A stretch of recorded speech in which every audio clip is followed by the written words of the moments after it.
Okay, let's talk thyroid function, okay? The active form of thyroid is free T3, meaning that's the usable, the activated form of thyroid, which thyroid is important because it's responsible for metabolism, mentation, and movement. So once TSH is made in the anterior pituitary, this is located in the brain, okay? It travels down to the thyroid, which is like a butterfly-shaped gland that's located in your neck right here. And the thyroid makes two different hormones. The two main are T4 and T3. And what T4 is, it's a thyroid molecule with 4 iodines attached. And then T3, it is a thyroid molecule with 3 iodines attached. So we need to convert that T4 into T3. But how that happens is an enzyme called deiodinase, D2, it actually cleaves off one of those iodine molecules. And then it becomes the active form, so T3. And once it's that active form of T3, it can travel to the cell and bind to the receptor and enter the cell. The majority of people that we see, their issue is that they're non-converters. So why is that? There are multiple reasons why people aren't converting their T4 into T3. They could be deficient in specific vitamins, they could have issues with their gut-brain axis, they could just not be producing because they're not eating the right things. What makes an optimal health? What makes you have a good health throughout your lifespan? And when I say lifespan, I don't mean how long we live. How long can we live happily and be independent, use the restroom on our own? These things are proper nutrition, exercise, sleep, and then the lastly, foundational mental wellness. So this is big, stress reduction. But number one, I would say for everyone here, focusing on nutrition, eating a well-balanced diet, with protein. I can't stress that enough. I want to talk to you about perimenopause. September's Perimenopause Awareness Month, so I'm going to kind of go over some things and translate them to you so it's easier to understand, okay? Menopause, by definition, is 12 consecutive months without a period. Perimenopause are those years leading up to that. They could start in your mid-30s up until your 50s, until you reach that menopause, right? So perimenopause, there are many symptoms associated with that, but let me break it down. Our ovaries make 3 different hormones, okay? They make estradiol, progesterone, and testosterone. Initially, perimenopause, when you're experiencing these symptoms, it isn't the decline in estradiol that's the problem. It's the decline in progesterone. And it's the widening of this gap of estrogen and progesterone, okay? And that ratio that's causing you to have all these fluctuating symptoms. So many people think they need estradiol, and they'll say, I need estrogen. It's not the estrogen, it's the progesterone initially, okay?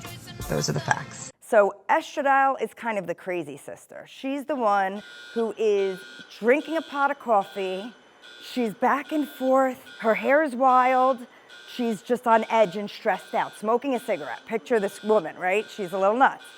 Progesterone is the twin sister. That's the opposite of that. She's sitting down, feet up. Nothing bothers her. The world's ending, but she doesn't care. She's just relaxed. So these twin sisters, throughout our premenopausal years, kind of, they balance each other. But then perimenopause happens, and progesterone drops. That's the chill sister, remember, the least stressed one.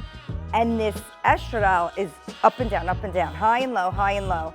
And that's when women start losing it, right? They get anxious and they can't sleep at night, and they have insomnia and they cry and they're happy and they're angry and they're screaming and they're like, what's happening to me? I don't, all of a sudden they're going through this change and their doctor says you're normal, you're fine, but they don't feel fine. Okay, let's clear something up, okay? Not all hormone replacement therapies are created equal. Not at all. Traditional HRT uses synthetic or non-identical hormones, meaning their molecular structure does not exactly match what your body naturally produces. These can include things like medroxyprogesterone acetate or conjugated equine estrogens. Bioidentical hormone replacement therapy, or BHRT, uses hormones that are structurally identical to your body's own. That means your receptors recognize them, metabolize them more naturally, and respond more predictably, okay? Traditionally, HRT has been linked in some studies to have an increased risk of blood clots, stroke, and certain cancers. But individualized BHRT when dosed and monitored properly, shows a much safer, balanced profile, especially when started early and customized to you. Hi guys, happy Monday. Do you ever have one of those days where you want to go to the gym, but your body just says nope? Well, maybe it could be laziness or lack of sleep, or possibly it could be your thyroid. So do you realize that thyroid is literally the gas pedal for your metabolism?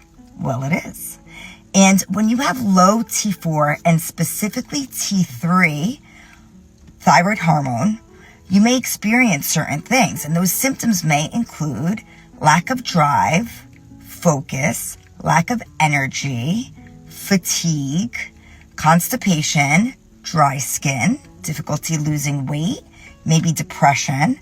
Okay, so it's important that we check these hormones if you're having any of these symptoms. And then we can optimize them through diet, nutrition, exercise, sleep, stress reduction, and possibly some thyroid hormone. Maybe. Those are the facts. Last day of summer. Soaking up every last bit of sunshine that I can get. So seasons change, and so do we. But one thing that remains constant is taking care of our minds, take care of our bodies, take care of our hormones, right? That is a year-round thing, and it will help improve our health span.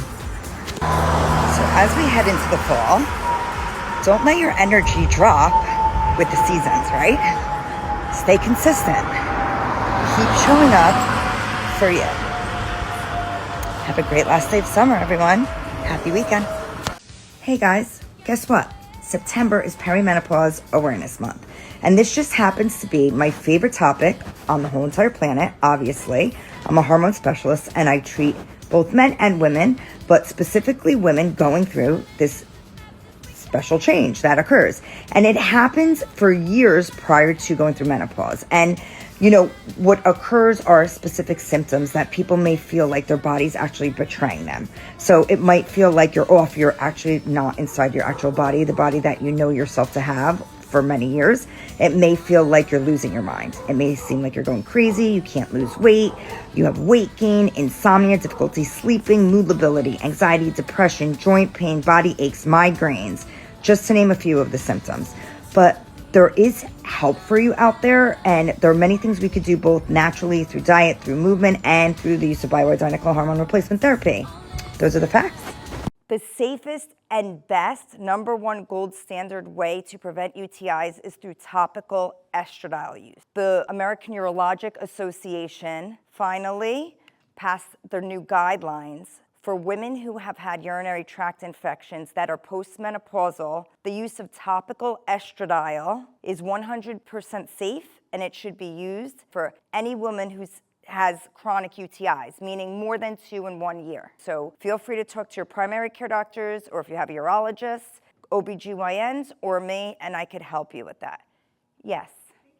The safest and best, number one gold standard way to prevent UTIs is through topical estradiol use. The American Urologic Association finally passed their new guidelines for women who have had urinary tract infections that are postmenopausal. The use of topical estradiol is 100% safe, and it should be used for any woman who has chronic UTIs, meaning more than 2 in 1 year. So feel free to talk to your primary care doctors, or if you have a urologist, OBGYNs, or me, and I could help you with that.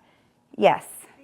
Their doctor says you're normal, you're fine, but they don't feel fine. They get anxious and they can't sleep at night, and they have insomnia and they cry and they're happy and they're angry and they're screaming and they're like, what's happening? I don't, all of a sudden this is, they're going through this change. And now some women are lucky, they don't even know they go through menopause. So progesterone dropping is when it starts, and then they have no libido, no sex drive, they hate their husband, they hate everyone really most of the time. And then they go through menopause. And you know, the end of perimenopause, that's when these vasomotor symptoms happen. So that drop of estrogen, estradiol, is what causes those hot flashes and the night sweats. While our ovaries are producing estradiol, it's protecting our uterus, protecting our vagina, and our urethra, which is the hole that we pee from.